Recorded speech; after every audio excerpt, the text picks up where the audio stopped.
दया कधी कळती माहितीये का? एखाद्या वेळेस आपल्याकडे बैल 2 असावा आणि 4 बैलाचं काम असावं. आपलेही बैल आवताला, ज्याचे आणलेत त्याची तिफणीला, आपले रासनीला आणि दुसऱ्याचे तिफणीला. मग ताण रासनीच्या बैलाला असतो का तिफणीच्या? हुशार आहेत माणसं. मग घरून मिळवून तिफणीच्या बैलाला असावं का रासनीच्या जास्त? ते रासनी चलते त्याचे असतेत ना, आणि तिफणीचे सोडून दिले पडकात. कस का नाही ज्वारीच्या बुडक्या व्हायच्या? हा, कस काय ज्वारीचे कंस मोठे होतील? ही आपली नालायक दया आहे. म्हणून आपण साधूच्या यादीत नाहीत. विठाला विठाला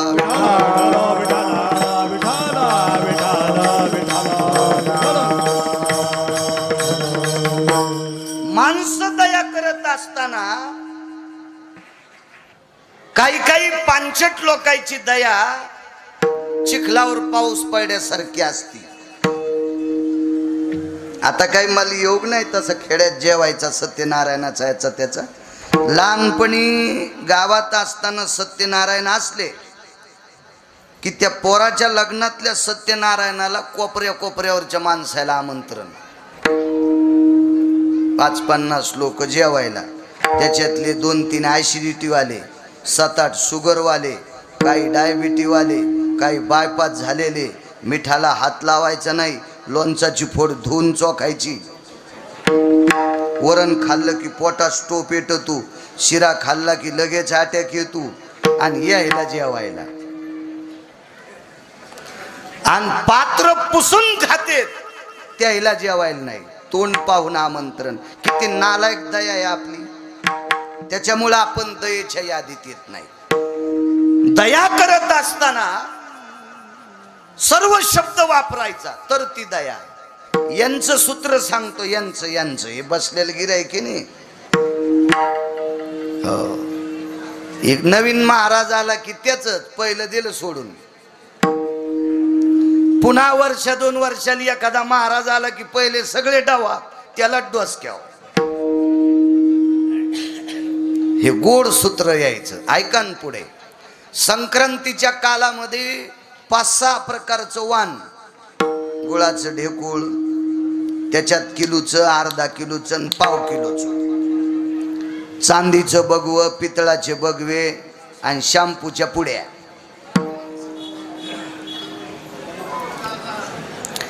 श्रीमंत घरची बाई आली, एखाद्या आमदाराची, जिल्हा परिषद सदस्याची, पंचायत समिती सदस्याची, की चांदीचं बगवं देती. चांदीचं. जरा बऱ्या बुऱ्या खालच्या श्रीमंताची आली की पितळाचं बगवं देती. जरा बसा, आता बसू द्या. मध्यम आली की गुळाचं ढेकूळ. जरा खाली अर्धा किलो. सर्वसामान्य पाव किलो. आणि गरीबाची बाई आली की शॅम्पूची पुडी. वंडी वशीन. केस राहणार नाही डोक्याला. केस केस केस केस. दृश्याम भय व्याप्ती आननेषु द्रव्य राशी भयोस्थिता परोपकारास्तते वज व्याभिचारो कृतुजना. समोरच्या व्यक्तीचं वैभव पाहून त्याचा सन्मान करीत असाल तर व्याभिचाराचं पाप लागतंय असं पुराण सांगते. विठाला विठाला विठाला विठाला विठाला विठाला. साधूची दया मोजत असताना किती गोड दया आहे बघा. तुकोबरायची ख्याती पंढरपुरातल्या मालकाकडे प्रत्येक जण सांगत होता. आणि शेवटी तुकोबरायचं नाव एखाद्या वारकऱ्याच्या मुखातून ऐकलं की पंढरपुरातल्या मालकाचं अंतःकरण भरून यायचं. कधी कधी दुपारचा नैवेद्य सुद्धा मालक घेत नव्हते. तुकोबरायचं नाव ऐकलं की त्यांचं मन भरून यायचं. आणि ते नैवेद्य घेत नव्हते. एके दिवशी विटेवरच्या मालकीन, जगाची मालकीन आई साहेबांनी मालकाला विचारलं, स्वामी मी बऱ्याच वेळेस बघते तुम्ही तुकोबारायचं नाव ऐकल्याच्या नंतर दुपारचं जेवण बंद करता, काय प्रकार आहे? रमा, लक्ष्मी, काय तुकोबारायच्या बाबतीत सांगू ग तुला? तुकोबारायच्या भक्तीचा व्यासंग, परोपकाराचा व्यासंग, त्यांच्या वागण्याची लीला, या सगळ्या गोष्टी ऐकल्या, नुसतं नाव ऐकलं की समोर चित्र दिसतंय आणि मन भरून जाते. आईसाहेबांनी ठरिलं परीक्षा पाहायची, परीक्षा पाहायची ठरिलं. तर मालकाने निषेध केला, नकार दिला. रमा, तू तुकोबारायची परीक्षा पाहायला जाऊ नको ग लक्ष्मी. दया कशाला म्हणते सांगते. पण लक्ष्मी जरी असेल तरी स्त्री भाव आहे, आणि केवढा जरी अधिकार असला तर स्त्री तिचा तो स्वभाव सोडत नसते. मला सांगा, विश्वाच्या मालकाची पत्नी सीता आईसाहेब, जिच्या मालकाच्या कृपेशिवाय झाडाचं पान हलत नाही, सूर्याचा प्रकाश नाही, तुम्ही आणि मी इथं किती दिवस बसवायचे, कोण्या दिवशी मळ्यात फुकायचे, हे जिच्या मालकात ताकद आहे, तिला हरणाच्या चोळीची अपेक्षा व्हावी का?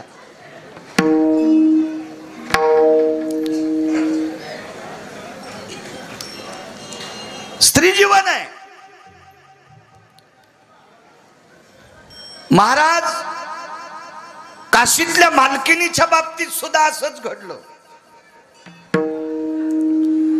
काशीतल्या मालकीन आपल्या मालकाला म्हणाल्या, मी प्रभू रामचंद्राला थोडस फसवणं नाही म्हणता येणार, त्यांची परीक्षा पाहण्यासाठी जाते. तर काशीतल्या मालकांनी सुद्धा पार्वती आई साहेबाला सांगितलं होतं, सती नको ग, नको ग, नको ग. पण आई साहेब सीता होऊन गेल्या. पार्वती जब सीता बन के प्रभु राम सम्मुख आई, प्रभु राम ने उस माता कह के शिव की महिमा गाई. आणि म्हणून आई साहेब हळदीचा मळवट भरून तुळजापुरात बसल्या. स्त्री भाव आहे. विटेवरच्या मालकिनीला पंढरपुरातल्या मालकानं 6 वेळेस सांगितलं होतं की या 6 लोकांकडे जाण्याचा प्रयत्न करू नकोस, आणि जायचंच असेल तर आदर भावानं जाय, परीक्षा ह्या भावानं जाऊ नकोस. त्याच्यातला एक सांगतोय. आणि पंढरपुरातल्या मालकीन तुकोबारायकडं त्यांची परीक्षा घेण्यासाठी पोचल्या. जगाची मालकीने लक्ष्मी आई साहेब आहेत, त्या एक सामान्य रूप धरलं आणि देवरायाच्या दारात आई साहेब पहाटे पहाटे 3-3:30च्या सुमारास तुकोबारायच्या वृंदावनाच्या जवळ आई साहेब बसल्यात. अत्यंत क्षीण जीर्ण, जरा पूर्ण अशा गालाच्या कातड्याच्या अशा झुरळ्या लोंबलेल्या, इतकं माथारपण घेतलं भाऊ, इतकं माथारपण, चक चक चक माथारपण.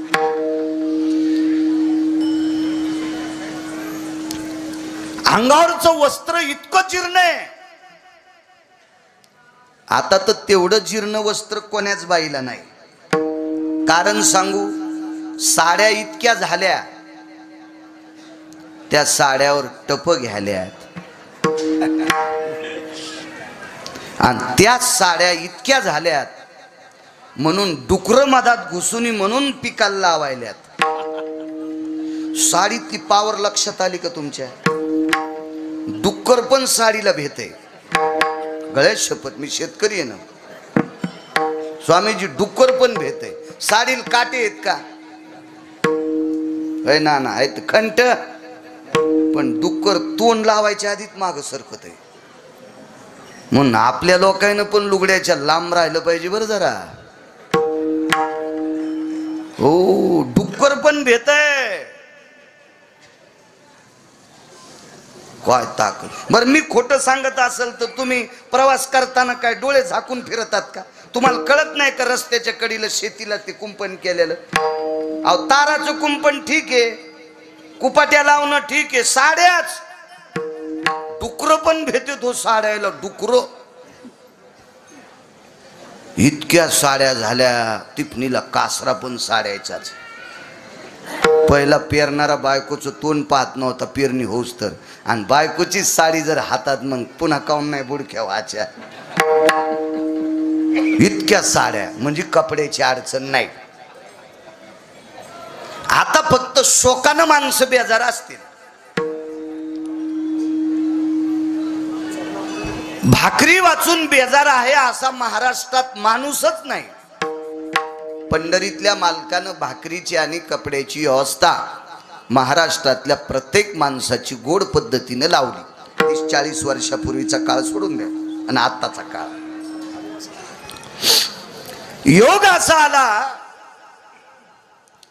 विटेवरच्या मालकिनीनं असं साधं रूप घेतलंय. अंगावरचं वस्त्र फाटकय. आईसाहेबांनी फाटकं वस्त्र घातलं म्हणून चंद्रानं डोळे झाकले. काय त्याची मायवी आली, आईसाहेबाचं शरीर पाहायची, डोळे झाकले. डोळे त्याने एकदा चूक केली तर तोंड काळं झालतं. त्याच्यामुळं तिथून पुढे चंद्रानं चुका करायच्या सोडून दिल्या. नको म्हणला आपल्याला चूक करायचं नाही. चांदण्या क्षीण झाल्यात. आणि तुकोबारायांनी वळणीवरचं धोत्र खांद्यावर टाकलं आणि रामकृष्ण नामाचा जयघोष करीत करीत घरातनं पाऊल बाहेर टाकला. आणि इंद्रायणीकडे स्नानाकरता तुकोबाराय निघाले. पण दारात आल्याबरोबर चांदण्या क्षीण येता, चंद्र ढगाच्या आडंगी गेलाय, पण दारात थोडासा प्रकाश पडला होता, तो जगाच्या मालकिनीचा पडलेला आहे. सर्वाभूती दया सांगतोय आईसाहेबाचा. लक्ष्मी आहे महाराज, ती लक्ष्मी. लख प्रकाश आहे. पाहलं तुकोबारायनं, काय म्हातारी आहे. आणि तुकोबाराय आल्याबरोबर अंग हलवायला सुरुवात केली. काय करता येत नाही नाटक. लक्ष्मी तिला काय करता येणार नाही. तुकोबारायांनी पाहिलं, माय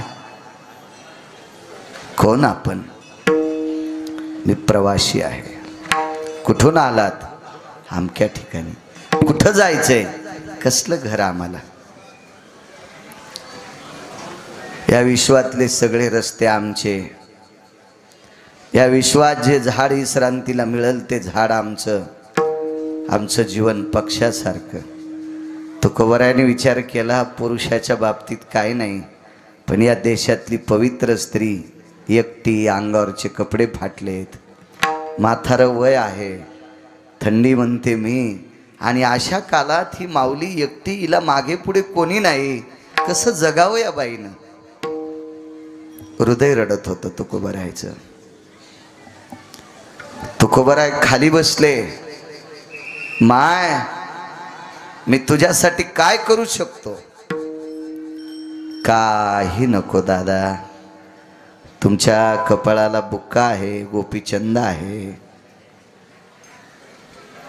कालचा लावलेला.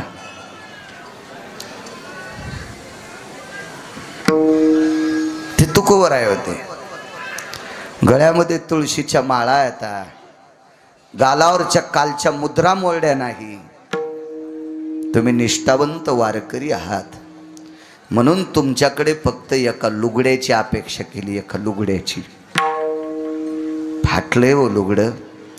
आणि तुमच्यासारखे वारकरी आम्हाला रिक्त हस्ते पाठिणार नाहीत. अशी अपेक्षा करून तुमच्या देहूतल्या बड्या बड्या मोठमोठ्या लोकांचे घर सोडून मी तुमच्याकडे आले. आई साहेबाला काय माहित असावा, नुसत्या देहूतच तुकोबाराय मोठे नाहीत, तर तुकोबाराय त्रिभुवनाचे राजे. त्रिभुवनी आम्ही वैभवाचे धनी, आम्ही वैभव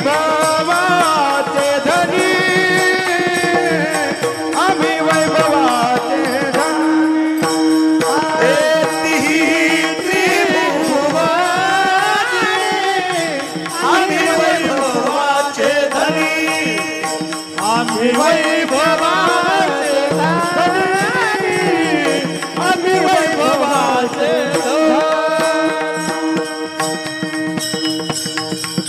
तिही त्रिभुवनी आम्ही वैभवाचे धनी.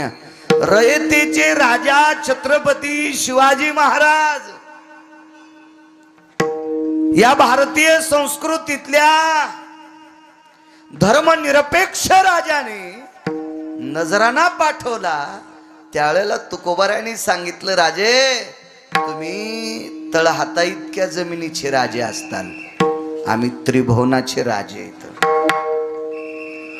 आणि आई साहेबाच्या तोंडातून वाक्य पडतंय, महाराज वारकरी महाराज या देहूतले मोठमोठाले वाडे सोडून दिले आणि आम्ही तुमच्याकडे आलोत. तुकोबारायांनी सांगितलं, माय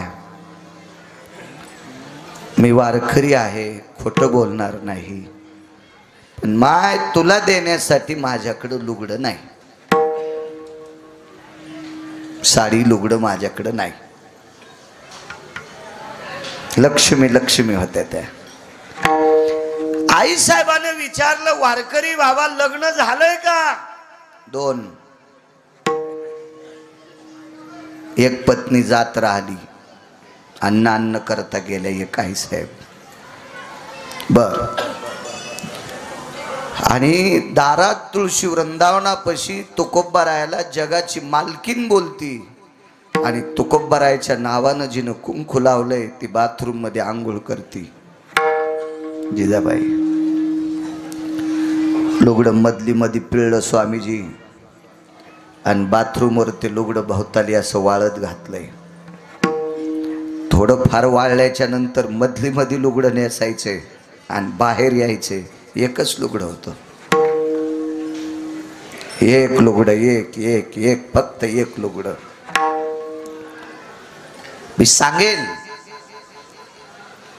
हल्लीच्या या 5-4 वर्षामध्ये लग्न झालेल्या बायकांना थोडी संसारात अडचण आली की सहन होत नाही. नवऱ्याच्या नावान बोट मोडत्याल, सासऱ्याच्या नावान बोट मोडत्याल, सासूच्या मोडत्याल, मायबापाला म्हणत्याल त्याचा खाना खराब होऊ, त्यानं याच्या मला गळ्यात बांधले असं म्हणत्याल. माझ्या माईनो 3600 एकर ऊस होता बापाला भाऊ, 3600 एकर ऊस. 3600 एकर ऊस आबाजी गुळवेंना, 1425 गढी आणि एवढं बापाचं वैभव असताना मालकाच्या जीवनात एका लुगड्यावर संसार. पण चरित्रात मला दाखवा जिजाबाईनं कधी मालकाची चेष्टा केली का माय बापाची चेष्टा केली? काहीच नाही. एका लुगड्यावर संसार, फक्त एका. 3600 एकर ऊस, 3600 एकर. माईनं बोटुळे दिले आणि गुढीपाडव्याच्या दिवशी शेवयाच्या भाताचा गुढीला सकाळी सकाळी नैवेद्य असतो पहाट, नंतर पुरणपोळ्या. मग घरातल्या लोकायला शेवया जाता जाता मलाही बोलिलं तर फुकट खाणाऱ्यां पुढचाच वर्णन करावं.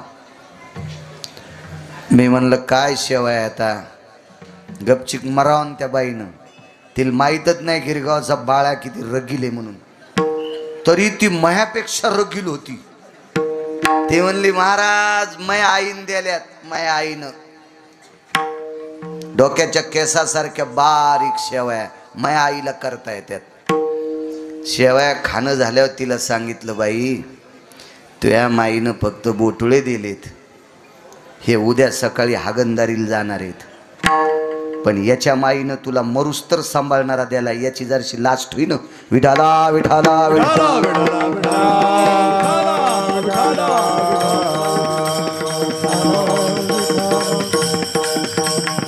आयुष्यभर तुझा होका पत्करलाय ते त्याच्या माईनं दिलाय. याचं जरासं काही असावं की नाही, सुतक सोयी सुतक भान असावं की नाही. एका लुगड्यावर संसार.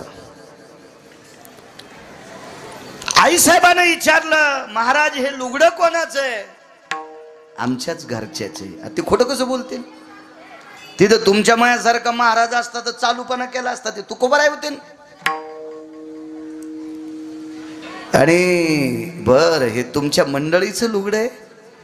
खालची काठी हात चळचळ कापत कापत असा काठीला हात लावला आणि काठीला टेकून विश्वाची मालकीन म्हाताऱ्या स्त्रीच्या रूपात अशी वाकत वाकत उभी राहिली.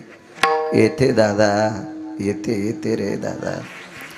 अरे असं वाटत होतं गोपीचंद लावलेले, बुक्का लावणारे, गळ्यात तुळशीच्या माळा घालणारे, पांडुरंगाचं भजन करणारे खोटं बोलत नसते. तास कीर्तनात ऐकील तर रे दादा, पण आज लक्षात आलं तुळशीच्या माळा घालणारे पण खोटं बोलते. काय वाटलं असं नाही ऐकल्यावर? बाण मारल्यासारखा झाला हृदयाला, बाण.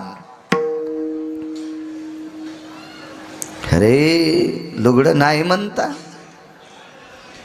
दारात वळणीवर लुगडं वाळते आणि नाही म्हणता द्याचं नाही म्हणा ना.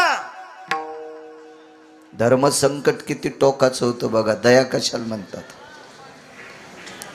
तुकोबरायने विचार केला, या बाईला जर नाही लुगडं दिलं तर आपल्या गळ्यातल्या माळीपासून गोपीचंदापर्यंत घरानं येशीला गेले, आणि लुगडं जर दिलं तर संसाराची काय वाताहत होईल काय सांगता?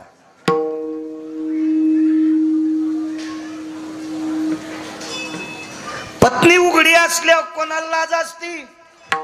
तुका म्हणे नग्न भाजा तरी त्याला स्वामीची, तरी त्याला स्वामीची, तरी त्याला स्वामीची. तुका म्हणे नग्न भाजा तरी त्याला स्वामीची, तरी त्याला स्वामीची.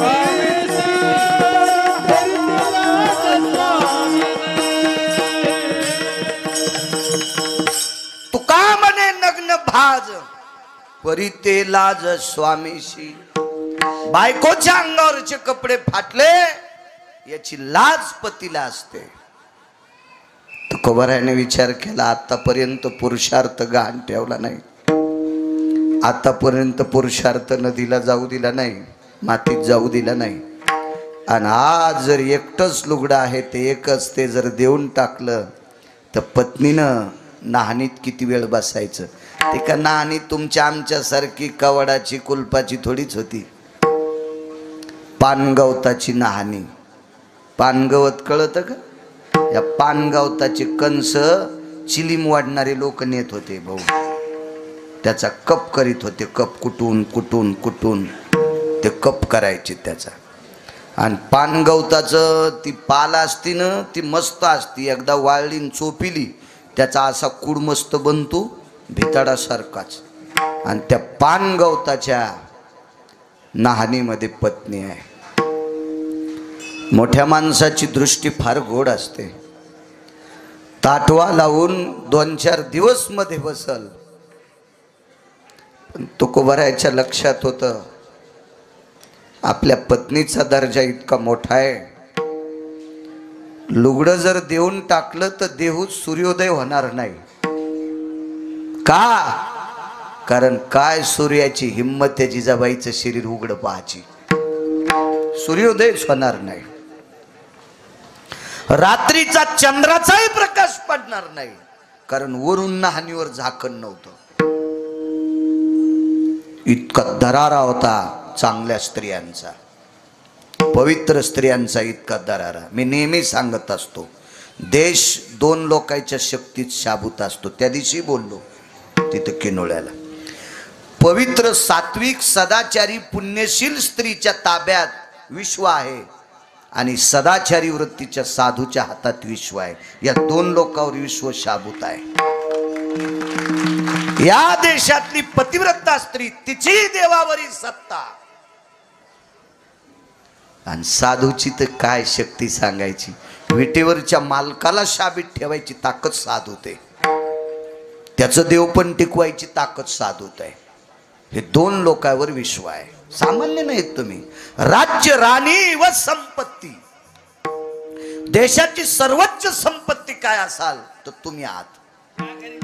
हो, पण तुम्ही तसं चौकटीत वागायला पाहिजे. त्या चौकटीत वागल्या की मग मात्र तुमचा अधिकार इतका मोठा असतो. मोठ्यांचं वाक्य सांगतोय, ज्या स्त्रीच्या पायातली चप्पल सरळ आहे, आगा दक्षिणाधी पतयांभये, तिची चप्पल म्हणजे तुम्ही लोखंडाची घालता आणि कशी आचरणाची चप्पल. ज्या स्त्रीच्या पायात आचरणाची चप्पल मजबूत आहे, तिच्या नवऱ्याला नेल्याव त्या बाईनं यमाला दाबून नवऱ्याचा प्राण वापस आणला. सावित्री, इतकी तास्त, इतका दरारा, इतकं वैभव तुमचं आहे. पण आता ते तुमच्या वागण्यावर ठरवायचं, किती गोड वागता, काय वागता, ते तुमचा दर्जा आहे. तो दरारा आई साहेबांचा होता. योग असा आला, तुकोबारायने विचार केला, दिलं तर ही अडचण आणि नाही दिलं तर आपल्या पूर्ण जीवनभर केलेल्या परमार्थाची ही पोचपावती म्हातारीनं देऊन टाकली आपल्याला. म्हणून तुकोबाराय 2 पावलं वापस वळणीकडे त्या नाहनीकडे वळाले आणि तुकोबारायचा हात असा त्या लुगड्याकडे जात होता आणि पुन्हा हात खाली निष्ठत होता.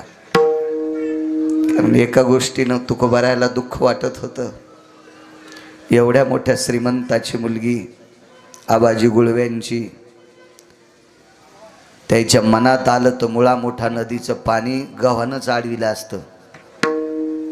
इतकी गव्हाची तप्पी होती, गव्हाचे पोते टाकले असते तर पाणी आडाला असतं. काय वैभव असेल भाऊ.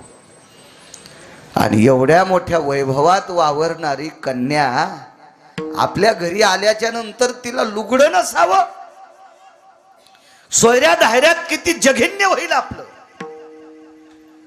म्हणून 2-3 वेळेस असा हात खाली सटकला. आईसाहेब म्हणल्या, दादा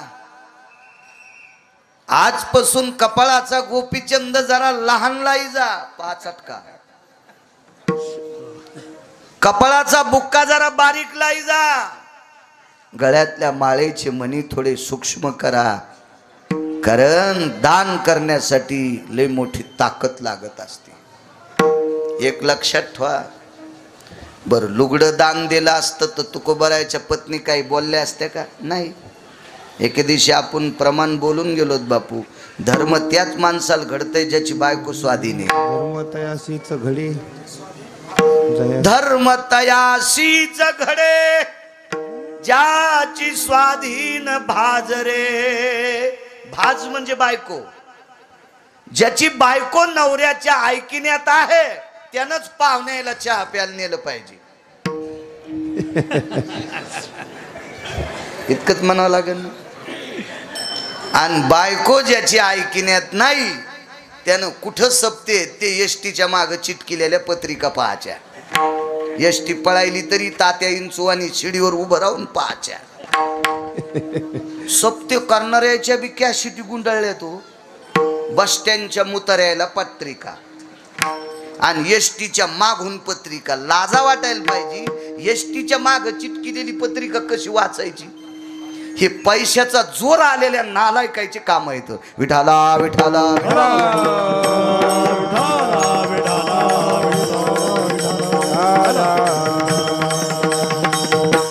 लोकायला वाटतं आम्ही परमार्थ करतो, देव कसा मान्य करील? आता मारुतीरायाच्या दर्शनाला कोणी यावं? जे इकडं तिकडं थुत्र घालीत नाहीत ते आहे ना. इकडं तिकडं जे थुत्र घालतेत का त्याचं भलं करायला ते रिकामा बसलाय का? गाव जेले हनुमान बार त्यानं अंगाला इस्तू लावलाय आणि बेंदाडात तोंड घालणाऱ्याचं नीट करीत असतोय. अरे त्यानं रावणाला नीट केलंय तर तुला नीट करायला किती टाइम लागन? सोमळ्या जरा हिशोबात राहत जाय. निदान त्याच्याकडे येताना पहिलं सोडून देऊन येत जाय. विठाला विठाला विठाला.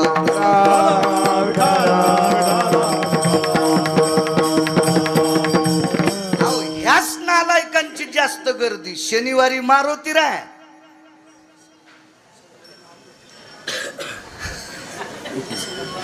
नाही, रविवार दुसरा येतो ना. आणि रविवारी तू नाना प्रकारचे सोंग करतो सुंबळ्या. अरे त्याची एक चौकटी इकल्यावर 13-12 खासदार होता येते. अशा 7 चौकटी ज्याच्याकडे होत्या त्याला दुपारा आपटू त्यानं हाणले तर तुला पप्याची माय जागवायचा ठिकाणा नाही. आणि तो नाटकं करून त्याच्या पाया पडायला येतो. तुला तर इतका हाणीन तो पहिलाच लाल येईन तुलाही लाल करीन. विठाला विठाला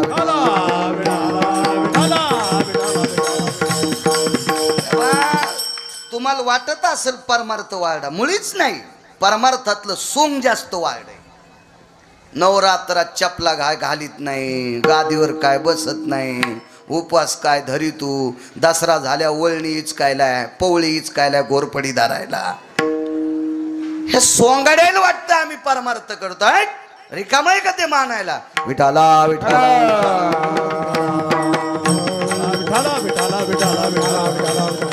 बाईनं सांगितलं अरे दादा वारकरी बाबा नाही लुगडं देऊ शकत. तो चौथ्यांदा हात वरी गेला, हृदयावर पाषाण ठेवला स्वामीजी आणि लुगड्याचा कोपरा धरून आला आधी लुगडं काढलं आणि डोळे झाकून म्हातारीच्या हातात लुगडं देऊन टाकलं. येतो माय तुकोबारा इंद्रायणीचं स्मरण करत होते. अनंत पाप्यांचं पाप धुणारी तू 360 तीर्थापैकी एक तीर्थराज आहेस तू. असं काय पाप जीवनात आहे ग की जेणेकरून घरातल्या लोकांना कपडे सुद्धा व्यवस्थित भेटू नये तरी पण प्रारब्धाला दोष देत देत देत तुकोबाराय पुढे जातात.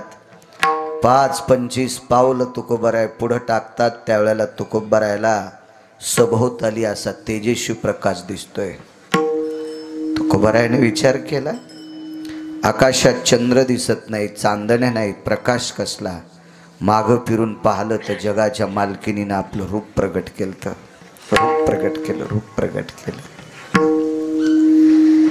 तुकोबाराय वापस फिरले, आईसाहेबाच्या चरणावर साष्टांग दंडवत घातला आणि तुकोबारायला आशीर्वाद देण्याऐवजी भाऊ विटेवरची मालकीन वाकली आणि तुकोबारायच्या पाठीवर विटेवरच्या मालकिनीच्या डोळ्यातलं पाणी टप टप टप टप पडत होत. तुकोबाराय उठले, खांद्यावरच्या धोत्राच्या कोपऱ्याने जगाच्या मालकिनीचे डोळे पुसले. आईसाहेब काय? तुकोबाराय मला मालकानी सांगितलं होतं तुला काय कोणाची परीक्षा बघायची असेल बघ पण माझ्या तुकोबारायची पाहू नकोस. महाराज मला आज कळालं तुमचं दातृत्व. या परिस्थितीत असताना सुद्धा दया ही तुकोबारायची वाखाणत असताना विश्वाच्या मालकिनीचे डोळे पाझरावा इतकी टोकाची दया तुकोबारायकड. म्हणून पैठणचे मालक पहिल्या कडव्यात सर्वभूती दया, सर्वभूती दया, सर्वभूती दया, सर्वभूती दया, सर्वभूती दया, सर्वभूती दया, सर्वभूती दया,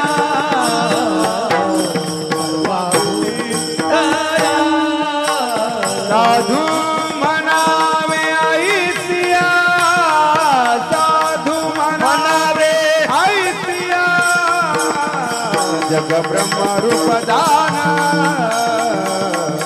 जग ब्रह्म रूप दान, साधू म्हणावे ऐसिया, साधू म्हणावे ऐसिया, जग ब्रह्म रूप दान, जग ब्रह्म रूप दान. वेगात सांगतो. विटेवरच्या मालकाच्या महाद्वारात पायरीवर एक 9.5 ते 13.5 वयोगटातली एक मुलगी बसलेली आहे. आणि नामदेवराय ज्या वेळेला मंदिरातला काकडा आरती पूर्ण आटोपून ज्या वेळेला बाहेर येतात त्यावेळेला ती जांभाळी दिलेली मुलगी पाहिली.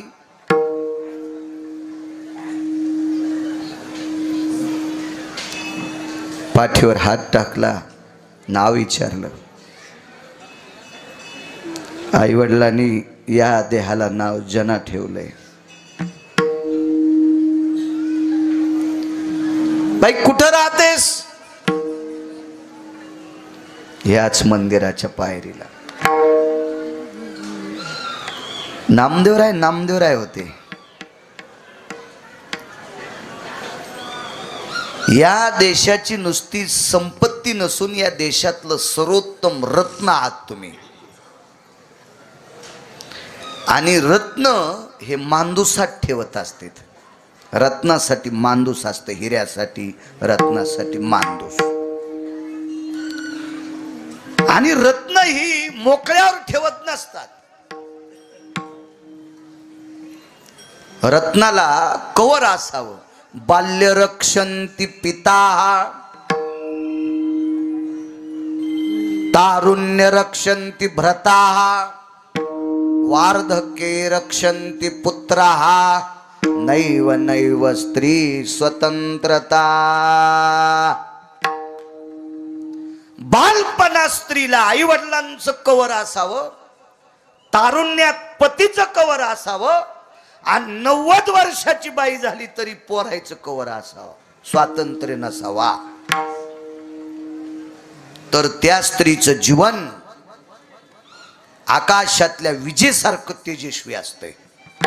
विद्युलता समतेजायाम आबला भयस्तते वच नैवम गांजा कसम लिखितम. हे काय गांजा फुक्यान लिहिलंय का? आकाशातल्या विजेसारखी तेजस्वी चपला असते ती. एका बाईचा अधिकार सांगू, एका स्त्रीचा, एका हरामखोरानं आपल्या शरीराला स्पर्श करू नये. बाहेर दरुजात ते बसलेला आहे, महालात ती आहे. सोबत 2700 महिला आहेत. 2700, 2700 बायका सगळ्या कुंकू लावणारणी होत्या. आणि एकटीनं सांगितलं, माझ्या या सौंदर्याच्या आशेनं दारात आलेला अल्लाउद्दीन खिलजी हे शरीराचे लचके तोडण्यासाठी आलाय. पाठीमागं कुंड पेटवलाय. जसा यज्ञाचा कुंड स्वामीजी तसा कुंड पेटिलाय. मी त्याच्यात जोहार करणारे. तुमची परिस्थिती काय? तिनं सांगितलं, तुम्ही शरीर पेटून घेतल्यावर त्याच्यासोबत जेवढं सैन्य आहे तेवढ्या सैन्याला आमच्या शरीराचे लचके तोडायला येईल. त्या हरामखोराचा स्पर्श तुम्हाला होऊ नये म्हणून तुम्ही जोहार करता, आणि त्याच्या सोबतच्या नालायकाचा स्पर्श आम्हाला होऊ नये म्हणून 2700 स्त्रिया पद्मिनीच्या सोबत जोहार करून गेल्या. जोहार जोहार. तिच्या नवऱ्याचं नाव सांगता येईल कोणतीली एखादीला? नाही सांगता यायचं. भंगिऱ्या महाराजांनी सांगितलेले नियम तुमच्या पाठ येत. मालकाला टायमाला जेवायला द्यायची नाही, पण नालायकाचे नियम गळ्यात बांधत्यान. चांगलं कसं शिकत्याने?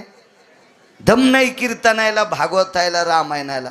भांगार जास्त पाठ आहे तुम्हाला. विठाला विठाला विठाला.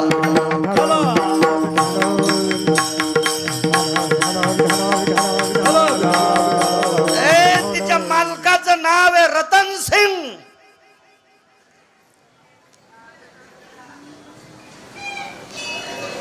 वाघापेक्षा सिंहापेक्षा प्रचंड ललकारातले त्याचे 2 अंगरक्षक होते. स्वतःच बलिदान दिले. बलिदान. इतक्या मोठ्या तुम्ही, इतक्या मोठ्या. म्हणून ज्ञानोबाराय तुकोबारायच्या व्यतिरिक्त कोण्या भंगिऱ्याचं ऐकायचं नाही. गिरगावच्या बाळूचं पण नाही ऐकायचं. ते जर ज्ञानोबाराय तुकोबारायनं सांगितलेलं असलं तर ऐकायचं. पानछटाईचं ऐकायचंच नाही. वाघिणीचे दूध पिणार आहे ना, कशाला शेळीच्या दुधात चपाती चुरायची? नाही म्हणले शेळीचं दूध वनस्पती युक्त असते, तुला हाणायला पाहिजे नालायक कुठला. वाघिणीच्या दुधा इतकं श्रेष्ठ दुधा. अगा तेजाही तेज भयो व्याघ्रम तुक्त भयस्थितो केशरी तुक्त असत ते वच तेजा भयस्ति नाशाय. काय गांजा फुक्यान लिहिलंय का? तेजाबाच्या कोटीपटीनं तेज त्या दुधात असतंय, त्याला वाघिणीचं दूध म्हणतात. वाघिणीचं 82 प्रकारची एकही बिमारी राहत नाही. पण वाघीण आणि शिवणी इतकी बहादर आहे, पिलाची जीभ लागल्याशिवाय दूधच येत नाही. तुम्ही पाय बांधून दूध काढलं ना तर धुपण येते. धुपण धुपण दूध नाही. दूध फक्त एकाच पठ्ठ्यानं काढलं त्या घोड्यावरल्या रयतेचे राजा छत्रपती शिवाजी महाराज. कोणा कोणा नालायकाला दूध नाही काढता आलं. आणि दूध फक्त काढता आलं असतं स्वामीजी तर सर्कशीतल्या लोकांना दूधच विकलं असतं 3 लाख रुपये तोळा. गाढवाचं दूध 150 रुपये गरम. आमच्या गल्लीत एक गधी घेऊन आलं. गधीच असते ना गाढवाची बायको. गाढवीन आणि गधी काय भाषात फरक आहे. वांगण बैंगन एकच आहे ना, आहे का नाही? गधी घेऊन आलं 150 रुपये ढक्कन, 150 रुपये ढक्कन. आणि एवढं ढक्कन ते 5 ml चं. मी त्याला म्हणलं पाना. ते म्हणलं तिला सकाळीच आलाय. असं पिळलं ते लहान लेकराला पाजायचं, पोटातलं येत नाही. मग गाढविणीच्या दुधात इतकी ताकद आहे बापू, तर शिविनीच्या दुधात काय ताकद आहे? पोटात बिमाऱ्या राहत्या नव्हे, उलट हे ज्याला खेटलं त्याच्या बिमाऱ्या जात्या. इतकी ताकद. ज्ञानोबाराय तुकोबारायचा परमार्थ म्हणजे वाघिणीचं दूध आहे. अमृताला लाचविल इतका मोठा परमार्थ आहे. चोट्याचं ऐकतात काय बी. आपलं काय सांगू लागलो? हा नामदेवरायनी जनाबाईला पाहिलं. ही वस्तू कवरात गोड दिसती. कवरमध्ये 5 लाखाचं घड्याळ घेतलं आणि त्याचं वरचा काच फुटला. चुना ठेवायच्या तरी कामी आहे का ती? चुना काही लागन ना त्या काट्याला, जाते ना मोडून. ते 5 लाखाचं घड्याळ आहे पण काचामुळं शाबूत आहे. नाही तर पाणी गेलं, कचरा गेला, धूळ गेली. तसं ह्या घड्याळाचे 5 लाख सांगितलेत. मारुतीरायाला जन्म देणाऱ्या अंजनीची किंमत करता येते का ब्रह्मदेवाला? आपा करता येते कवर मध्ये. नामदेवरायने विचार केला काही वस्तू कवर मध्ये असल्या की बऱ्या दिसत्यात. बाजारामध्ये गाजर, वांगे, टमाटे हे मोकळे असते. आणि सोनाराच्या दुकानातल्या अंगठ्या ह्या दिसत्यात पण वरून काचा असतोय. अशा बच घेता येत नाहीत. त्या मौल्यवान वस्तू आहेत. त्याच्या कोटीपटीनं तुमचं शरीर मौल्यवान आहे. म्हणून जास्तीत जास्त कपड्यानं झाकून घेत जा. हो, पदरा असं शेतकऱ्यांना आसूड सोडल्यावानी सोडी जाऊ नका. नका का राहू द्या, आता कुठे ऊन लागत आहे तुम्हाला. डोके नका का झाकीनच, पण पाठवून घेत जा. आणि जिला पदर पाठवून घ्यावाच वाटत नाही तिनं पप्याच्या बापाला सांगायचं पैसे मातीत घालू नको, येतानाच पदर कापून आण. आणि ते पदर त्या दुकानदाराच्या डोंबल्यावर घाल. आणि मग दुकानदार म्हणेन पदर कस काय कापला, तर म्हणायचं माझी बायको होंडी सोसायटीची अध्यक्ष आहे. मारुतीराय पुढे ती स्त्री बसलेली मारुतीरायला आवडती. गोळ्या नाही संपल्या गिरगावच्या बाळूच्या. मारुतीराय एकदा अंगठी घेऊन गेले स्वामीजी. पंढरपुरातल्या मालकानी मर्यादा पुरुषोत्तम रामचंद्रानी मारुतीराय जो अंगठी दिली, भाऊ ही अंगठी जी ओळखीन ती माई पत्नी आहे. महर्षी अगस्तीने अंगठी घातली होती. शंकरबुवा अंगठी शेपटीत बांधली आणि शेपटीला घंटा बांधली. म्हणून मारुतीरायाच्या शेपटीत कुठं कुठं घंटा असलेलं चित्र आहे. पण ती स्मरणात राहावा अंगठी. 2 कारण येतं. एकदा वाल्मिकाच्या आश्रमातून श्लोक आणला होता प्रभू रामचंद्राला दाखवायला. ते म्हणले होते मला इंद्रजित उठवायचा. इंद्रजित मा जावाई म्हणले उठवायचा.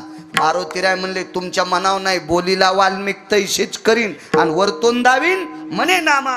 आणि म्हणून वाल्मिकाच्या आश्रमाहून श्लोक फाडून आणला. ते शेपटीत बांधला आणि प्रभू रामचंद्रात पुढं टाकला. वाचिल्याबरोबर लक्ष्मणाला सांगितलं, नाही उठीत आहेत, द्या फुकून. वाल्मिकाच्या पुढं मालकाला जाता येत नव्हतं. आणि तिथे एकदा घंटी आणि इथं अंगठी बांधली शेपटीत. हा, ते का तुमच्या मायासारखा नोकर होता का? मालकान दिली, जाऊस तर घालू. होय बाप्पा, असं नोकर असं का दिली मालकानं? ते काय तिथं गेल्यावर देऊ? ती का मळायली का? नाही, पवित्र लोकांची वस्तू पवित्र ठिकाणी शेपटीत बांधून ठेवली. आणि अशोक वाटिकेत मी मनानं काही फुसक्या सोडणार नाही. वारकरी संप्रदायातल्या कीर्तनकारानं वाचिल्याच्या व्यतिरिक्त बोलणं गाईचं मांस खाल्ल्या इतकं पाप लागतंय. आणि ते कशाला पाप घेऊ मी तुम्हाला काही पण सांगून. स्वामीजी ही अंगठी घेऊन मारुतीराय ज्या वेळेला सीताई साहेबाच्या पुढे अशोक वाटिकेत गेले, त्यावेळेला सीताई साहेबानं माझ्या मारुतीरायकडे पाहिलं तर मारुतीरायची मान अशी खाली होती. सीताई साहेबांच्या लक्षात आलं, पशुच्या योनीत जन्मलेला एक वानर काय अनुरागी आहे. पण मारुतीरायने विचार केला, आपण किती जरी म्हणलं मी रामप्रभूचा दूत आहे, तर राक्षसांचा जास्त सुळसुळाट असल्यामुळं सीता आपल्यांना रामप्रभूचा दूत मानणार नाही. म्हणून मारुतीरायनं शेपटी जवळ घेतली, त्याच्यातली अंगठी सोडून पुढे टाकल्याबरोबर ऐका प्रकार, ऐका ऐका, पैठणच्या मालकांचं वाक्य, अंगठी पाहिल्याबरोबर तिचा आचळू सरसावला. आचळू म्हणजे पदर. अंगठी पदर तर जास्त माग गेलेला नव्हताच, पण इंच अर्धा इंच जर माग गेलेला असेल तर सोन्याच्या अंगठीत अंगठी किंवा सोनं पाहिलं नाही. हे अंगठीला प्रभू रामचंद्राचा स्पर्श झालेला आहे, म्हणून त्या अंगठीत रामचंद्र पाहिले स्वामीजी. आणि अंगठीला बघून तिचा आचळू सरसावला. प्रभू रामचंद्राचा स्पर्श झालेली अंगठी बघितल्याबरोबर सीतेचा हात पदराला जातोय. तुमचे सुद्धा पुरुष बघितल्याच्या नंतर पदराला हात गेला पाहिजे. पदर ज्या ह्याच्यात घेत नाहीत त्यानं पाठ झाकली पाहिजे. अशी जर स्त्री त्याच्या दरबारात आली तर ती मारुतीरायला आवडती, अन्यथा मारुतीरायला ती आवडत नाही. विठाला विठाला विठाला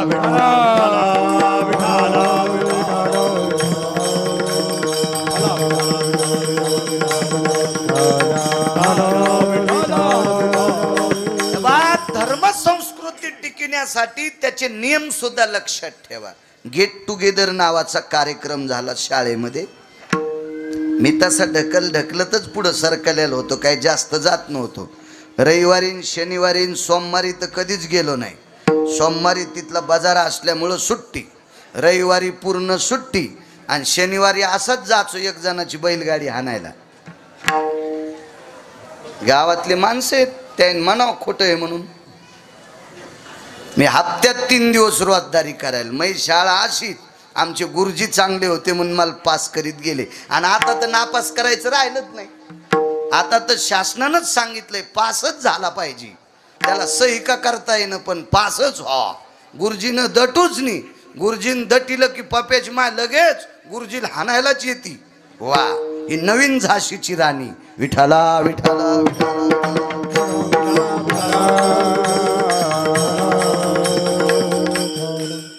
तर माझ्या 3 वर्गानं मुस्लिम समाजाच्या 4 विद्यार्थिनी होत्या स्वामीजी, 4.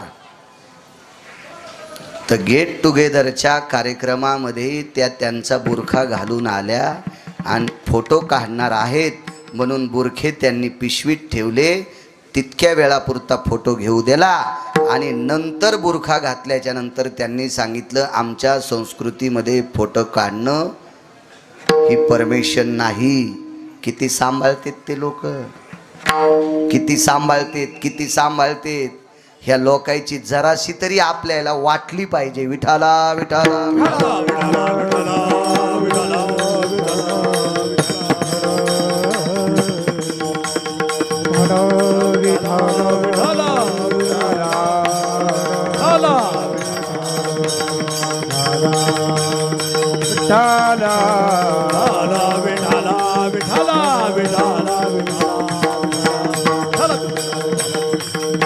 मी काय माळ घाला म्हणलो नाही. मनानं घातली आणि आता काढली की ओ पट्या संध्याकाळी नाचन छातीवर विठाला विठाला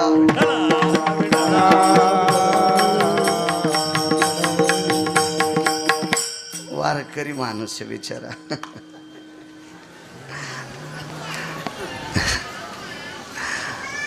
काय सांगत होतो, स्त्री जेवढी कवरात असेल तितकी पवित्र. एवढाच पुरावा सांगतो, माणसं जेवायची तर.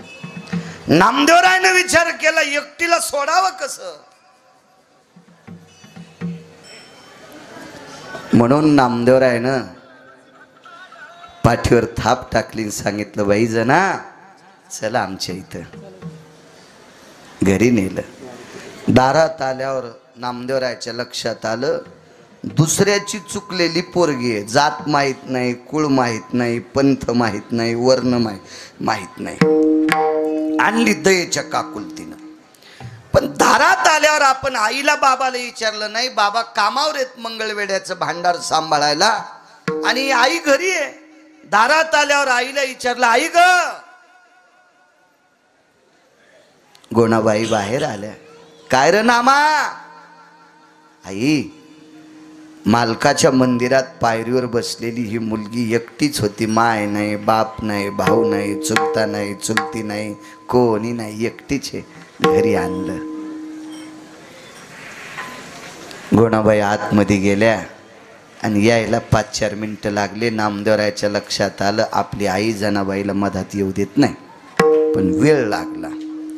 वेळ याच्याकरता लागला, लेक सासरून माहेरी आली ना, लेक सासरून माहेरी आली ना तर माय नाही तर आजी एक कुटका भाकरीचा तिच्या डोक्यावर फिरीतीन वरी फेकून देती पाखरायला. ही पद्धत होती आपल्याकडं पद्धत. आताच्या माईला कळणं आणि पोरीला काय नाही. तिच्याहून कुटका कशाला फेकीन. ही ज्या घरी गेली तिथला कुटका सासूचा बंद केलाय आणि सासऱ्याचा कुटका बंद केला हिच्या ह्या आगलावीनं. तर हिला तिथून आल्यावर कुटका फेकायची काय गरज आहे. काळ बदलला, सगळं बदललं. हो, जी सासू सासऱ्याला भाकरी देत नाही का तिचा संसार मारुतीराय शेपटीनं खालून पेटीत येईन. हो, तिने याचच नाही इकडं मंदिराकडं. हो, ज्या सासू सासऱ्यानं आपल्यासाठी 72च्या दुष्काळात मिलू खाल्ले, बरबडे खाल्ले, जवगहू खाल्ले आणि त्या सासू सासऱ्यानं प्रॉपर्टी आपल्याला कमवून ठेवल्यात आणि त्या सासू सासऱ्याला जी सून भाकरी घालीत नाही तिची सून म्हातारपणी चिमणी टाकून फुकीन तुला.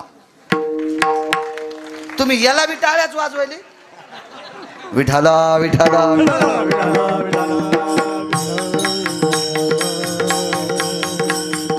नका कोणाची कदर करू, पण निदान घरातल्या लोकांची कदर करा, तर मारुतीराय तुमची कदर करतील.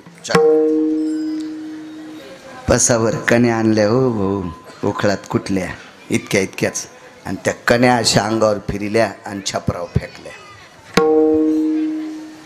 दोन्ही हातान तोंडावून हात फिरीला. कडकड कडकड बोट मोडे. जुन्या मथारीचं तोंडावून हात फिरीनं बघा ना कसं असतंय ते.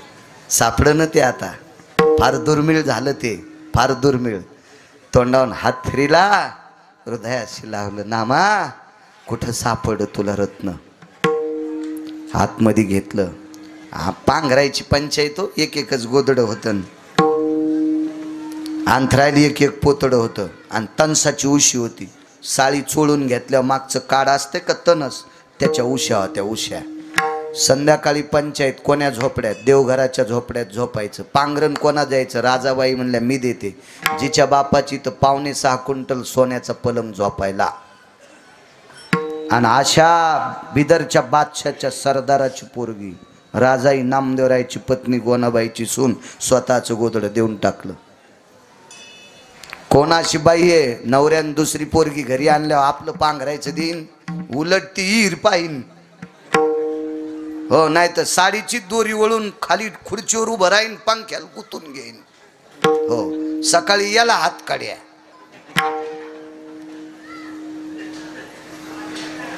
घरी आणलं.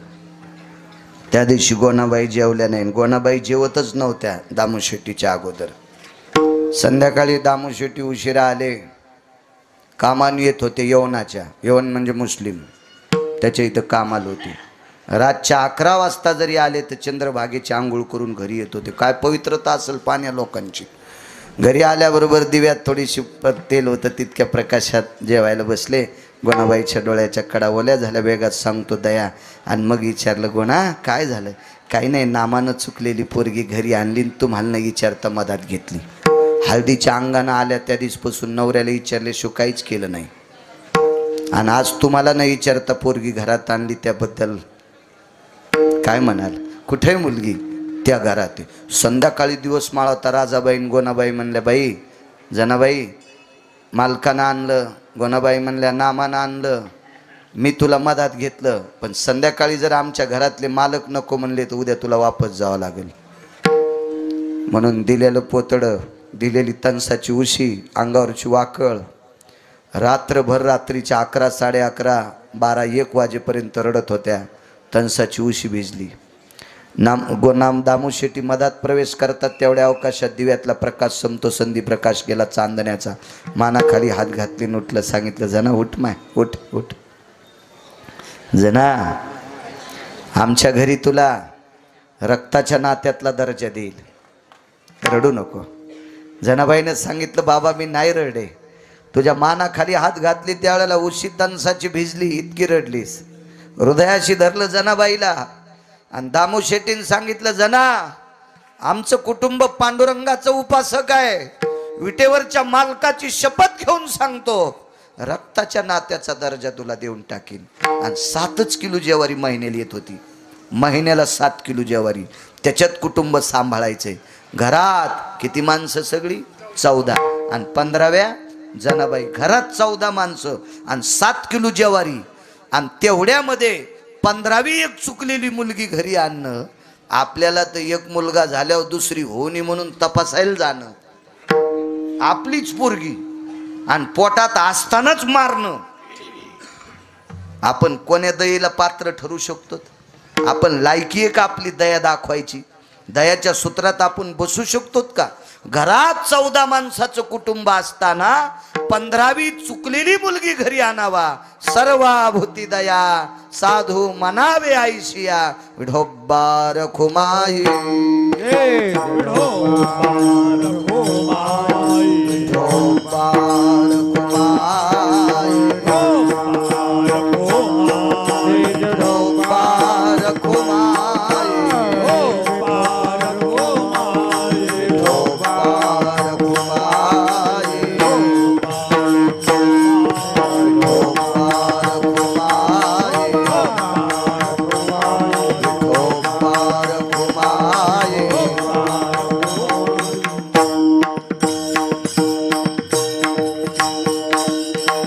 देवाला समर्पित करण्यासाठी आणलेली कावड पैठणच्या मालकाने गाढवाच्या तोंडात टाकावा. गाढवात देव पाहिला. सर्वाभूती दया. अरे दयेचं सूत्र होतं या लोकांचं. दामू शेट्टी नावाची पुन्हा एक व्यक्ती. 2 दामू शेट्टी आहेत ना? 2. एक बिदर दामाजी पंथ वेगळे आणि दामू शेट्टी वेगळे. महाराज अण्णा वाचून काही माणसं मरतेत म्हणून बादशाच्या भांडाराचं किलूप पोळलं सोडलं. किलूपण चाव्या चंद्रभागेत फेकून दिल्या आणि गोरगरिबाला धान्य वाटलो. हे जर बादशाला कळालं तर अख्खा संसार पेटून देणार होते. असं गुमास्त्यानं सांगितल्याबरोबर त्यांनी सांगितलं, इतके प्रांतातले गोरगरीब वाचलेत, याच्यासाठी अख्खा संसार जळाला तरी हरकत नाही. सर्वाभूती दया साधू म्हणावे आईशिया. किती मोठी ताकद आहे. आपण काय दया दाखवू शकतो? मी एका घरून दूध आणायचो, त्याच्या इथं 3 म्हशी आणि दूध आणायचो भाऊ त्याच्या इथून. तो इतका दयाळू माणूस होता, म्हशी सांभाळणार नाही. पाणी टाकणं तर हे लावलेला आमचा खेळ झाला. पण म्हशीची धार काढताना सड कोरडं होतंय ना, आहे की नाही? तुम्ही लय दूध काढेत तर ते सड कोरडं होतंय ना स्तन, तर ते कोरडं झाल्यावर बकिटातलं पुन्हा दूध लावावं लागत आहे. ते दूध नव्हतं लाईत.